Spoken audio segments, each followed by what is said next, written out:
I will be reading out of the 20% off Target book, Minks by Sophie Lark.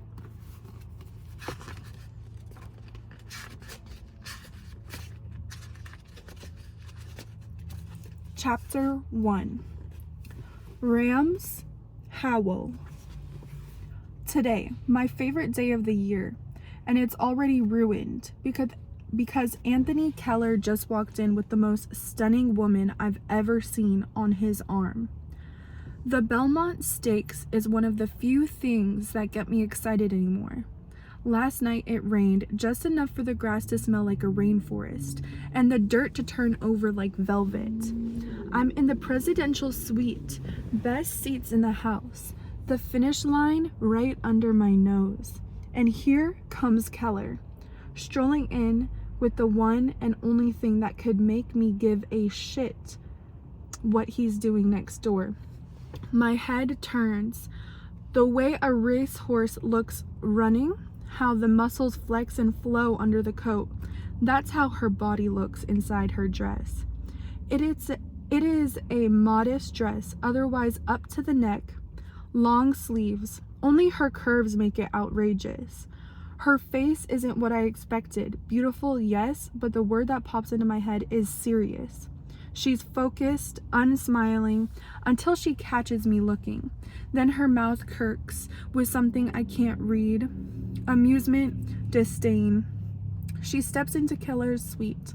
I'm left with the cold drink and the heart of being caught like an amateur. I know how to glance at a pretty girl and then turn away to examine the image in my mind. It was that goddamned body in motion that kept me staring for so long. Every dog has his day. Briggs takes out a pull of his beer, watching Keller whoop it up next door with disgust. I fucking hate seeing that mutt happy though. Some people, Briggs hates just because I hate them. Some he has his own reasons. Keller's both. He was your classic balding tech nerd with a startup. Now he's got hair plugs and a personal trainer, and he's strutting around like king shit, 'cause his company goes public tomorrow. I want to ask Briggs about the girl, but that's admitting out loud Keller did something good right now. I wouldn't say I like the color of his socks. Instead, I tell Briggs, next year I want both suites, and I want them connected. Briggs makes that grunting nod that he means he's filling away some task I've asked him to do. He doesn't write it down, but he always gets it done. No questions, no excuses. Briggs delivers. That's why he's my right hand. I mean that about as literally as it gets. He does all the work I do if I'd had an extra hand. I trust him to act as me and for me. He's the only person I trust like that. If Briggs were to die or retire, there wouldn't be another hand. I'd just have everybody else who works for me. Here comes Bosch, Briggs mutters. John Bosch is sitting in my box, but I've heard he got his eye on Keller's company. I want to know if a deal is struck. I want to know everything that happens at Belmont Park today, when the air's thick with money. Everybody has chips on the table, amped on the adrenaline of knowing someone's going home a winner, alcohol and loose lips. Whether they leave thrilled or disappointed, they're less in control. And that's an opportunity for me. In the main suite, a full spread on the table, every single beer made in Germany laid out on ice. All these busy little bees should be buzzing around me, information flowing in. Instead, my own traders are sneaking next door. Where the fuck did Pennywise just go? Briggs says. He answers his own question by watching Penn duck through the doorway into Keller's suite. Ah, Briggs says that, sighable, like he already knows exactly what's going on. I finally crack.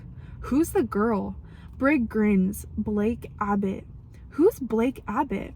Probably the highest paid escort in Manhattan. My face relaxes a little bit a little bit. It takes the sting out of Keller bringing a girl that hot knowing he had to pay for her. Now I'm curious instead. What's a night with her cost? There is no night with her. You have to get on her roster. It's like a country club. It's like a country club membership with only 3 members. A hooker with a business model? I kind of fucking love it. Can't be that expensive if she let Keller in. Briggs shrugs. Vickers tried to get a seat, offered $50K.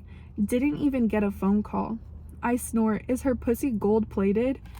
Briggs picks up a prawn the size of his fist, dunks it into a cocktail sauce, takes an enormous bite, and talks while still chewing. Fuck. If I know, she makes him sign an NDA. But Lucas Larson says she'll change your fucking life. Look at Keller. A year ago, he could barely get a deal. And now, he's the man of the hour.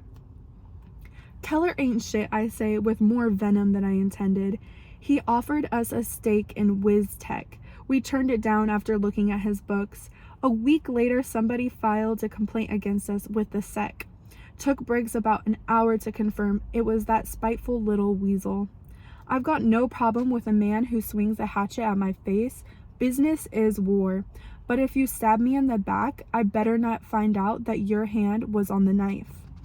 Who else is singing? Zach Simmons. Briggs had the answer at ready.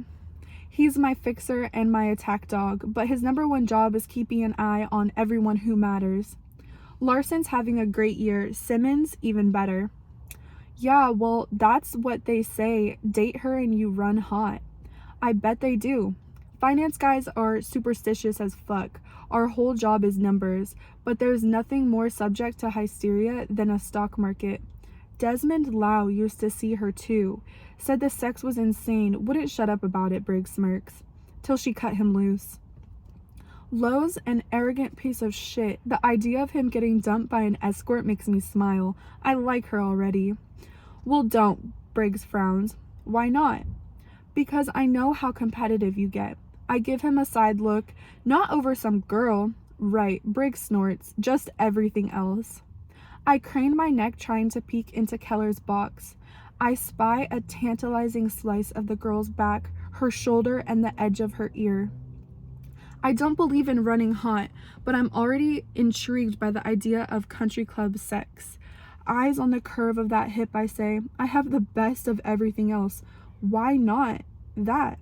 Fuck no, Briggs shakes his head. Why not? Because what if she's really that good?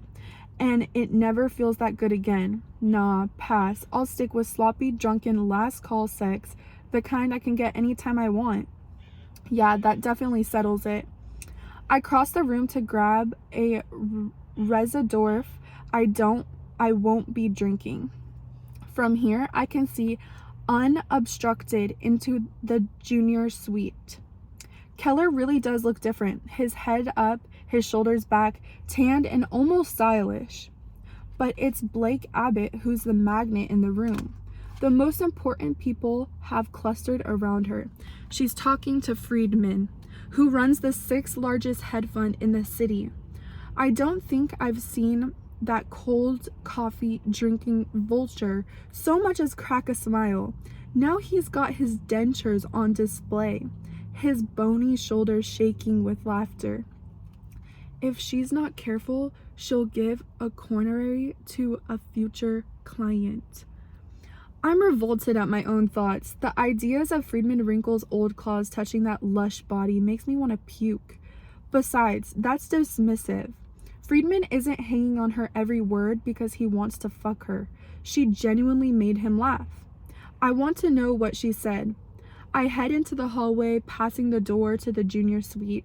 There's no discernible words from the babble of conversation within. Just the smell of too many men, threaded with a hint of perfume. My feet lurch like a missed step.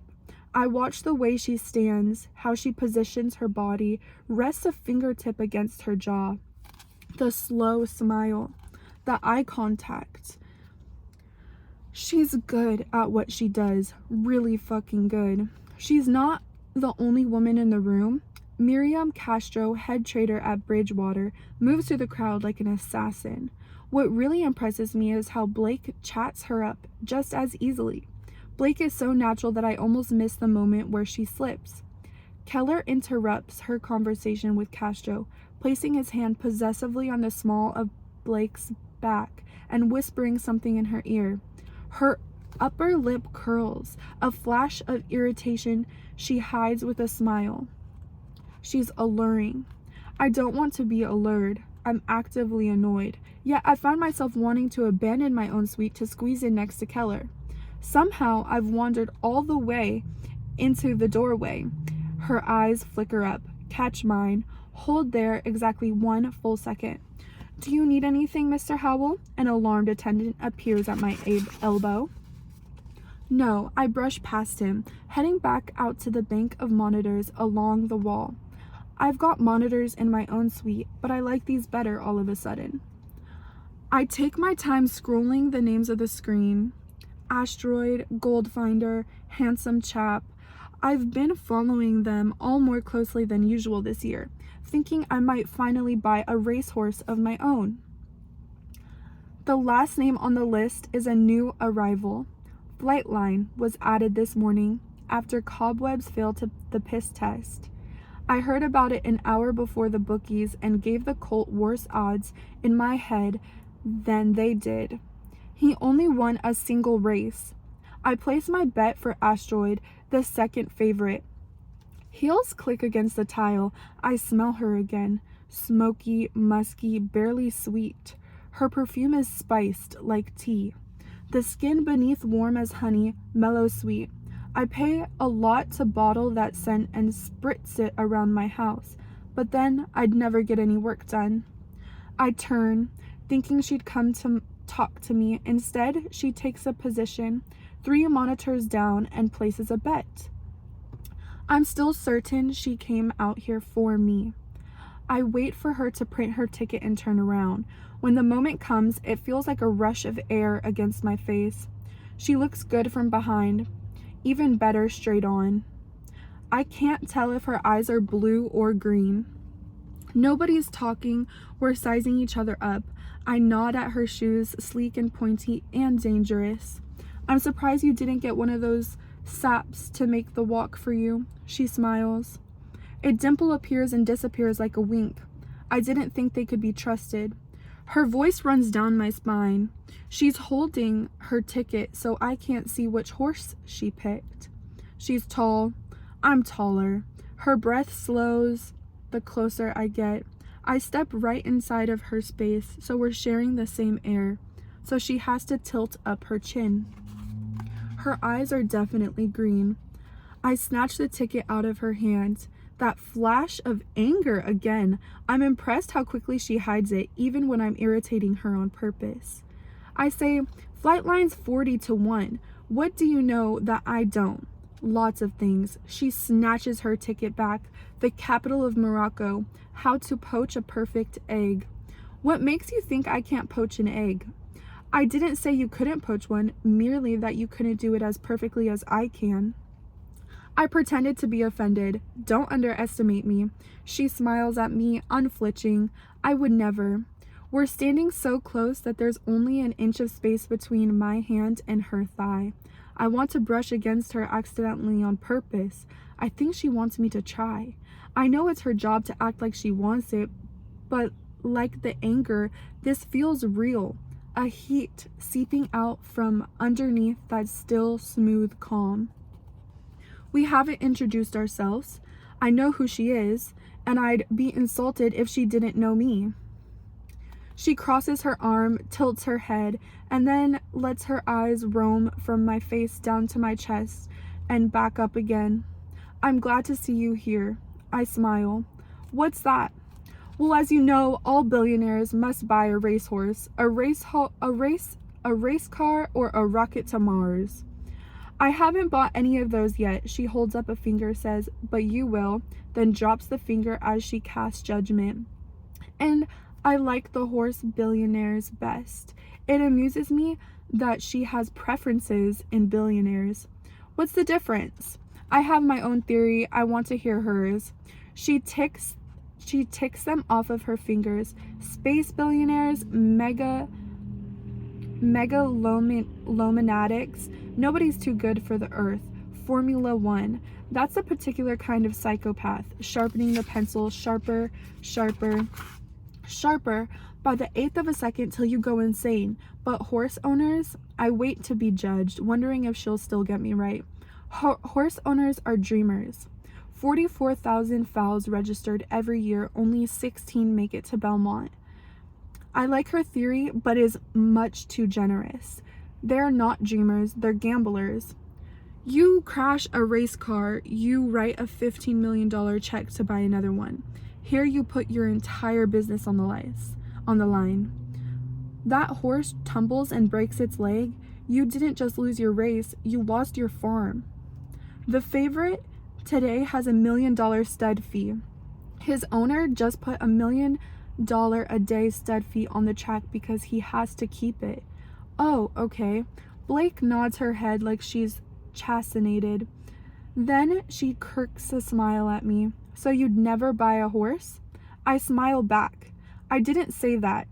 The pause that follows is different from the one before. This is more like uncorking a bottle of wine and letting it breathe. I ask her, what are you here for? And don't tell me Keller. A secretive little smile flits across her face. I'm here for the same thing as everyone else, to catch a rising star. I gently mock her. You think Flightline is the next American Pharaoh? Her laugh doesn't give a damn what I think. Probably not. But what's the fun of winning 3-1? You little minx, you looked at my screen. Subletter, then stealing your ticket.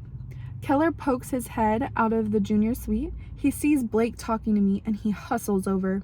Race is about to start. I know, Blake says without moving. Keller gives me a nod. Rams. Why don't you come watch from my box? I have to extend the invitation to both of them to make sure Blake accepts. I've got a better view of the finish. This isn't what Keller wants at all. They're pretty similar, he mutters. Close only counts in horseshoes. I say with a wink at Blake. I'm not always this big asshole, but it feels good when I am. Keller casts a look inside the suite and sees Botch over the buffet. Abruptly, he changes his mind. Yeah, why not? Fine by me. If those two want to make a deal, they're going to have to do it in sitting right next to me. Well, 2 seats down. I put Blake in the seat next to mine. Briggs stands by the beer tub, giving me a slow shake of his head. I ignore him, which is easy to do because Blake is much more pleasant view. Briggs stands by the beer tub, giving me a slow shake of his head. I ignore him, which is easy to do because Blake is much more of a pleasant view. Her hair is long and black and soft, but not shiny. It is so unshiny that it almost looks like a void, like a hole you could fall into. When it brushes to the back of my hand, my whole arm shivers. Her nails are unpainted, filed sharp. I want them scratching down my back. When she moves, the side of her knee presses against mine. Only one thin layer of wool separates us. My cock is getting hard. Hard enough that in a minute people are going to notice, especially Blake. It's hanging down the trouser leg closest to her. Every time she presses her knee against mine, it throbs and swells a little more. I don't think this happened to me since high school. It would be comical, except I really can't seem to stop it. I guess I could get up and move away from her, but I'm not going to do that. She's got her eyes fixed on the gates. There were 12 colts where the 12 colts have lined up. Flightline has the outside berth, the worst position. The gates drop and the horses surge forward, 2 stumbling and falling behind from the start. Flightline cuts a sharp angle, moving to the inside of the track. His jockey is aggressive, weaving through the pack. Once Colt reaches the trail, he rides him like a freight train, his hoofs thundering, kicking up clods of dirt.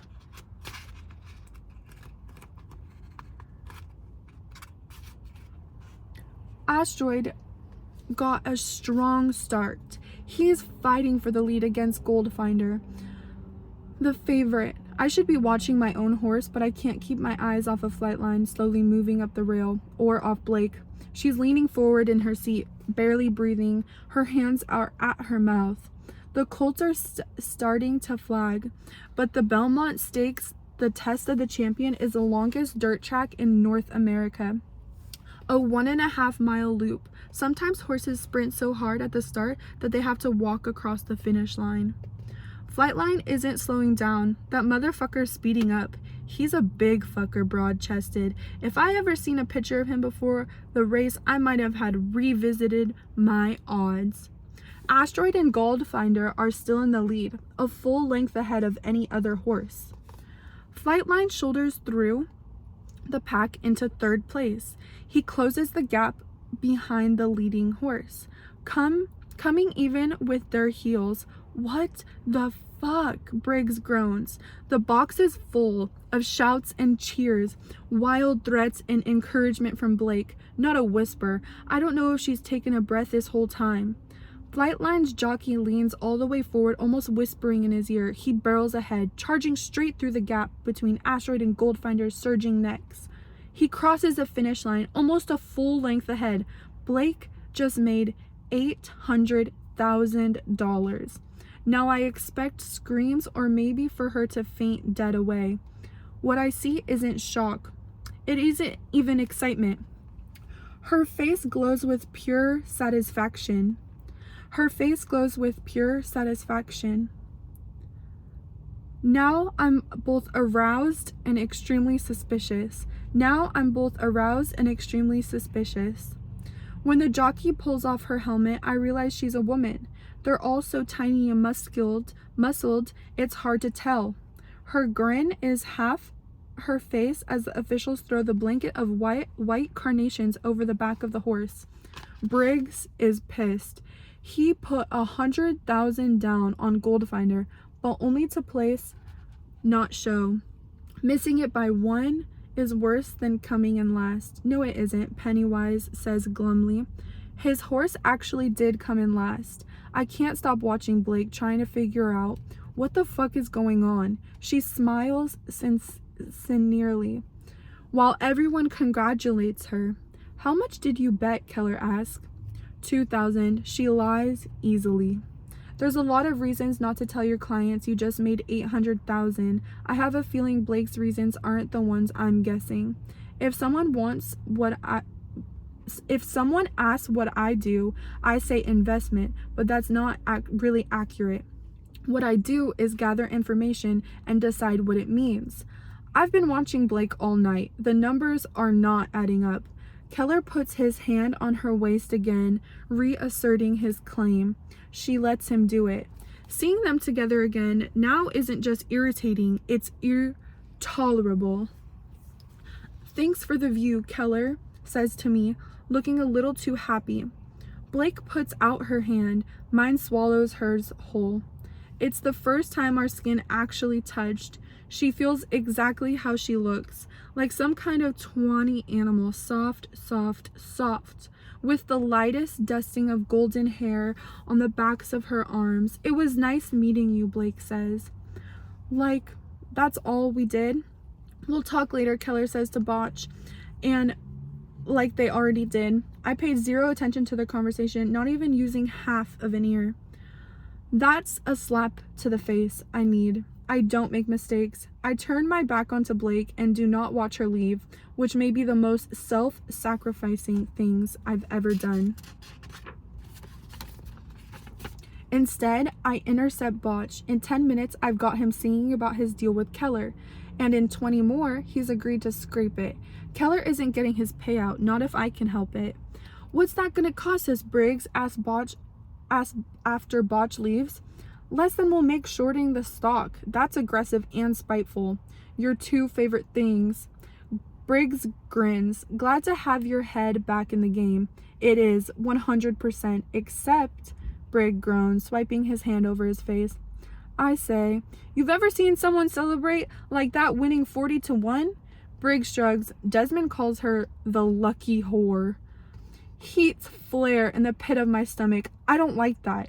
I don't even like that I called her a hooker in my head earlier. That word didn't suit her at all when we spoke. Lucky, I snort. She had a fix. I want to find out everything you can about her. Briggs looks like he's slowly swallowing every single annoyance he's ever had with me. It takes a long time. At least he gives a little grunt. Sure thing, boss.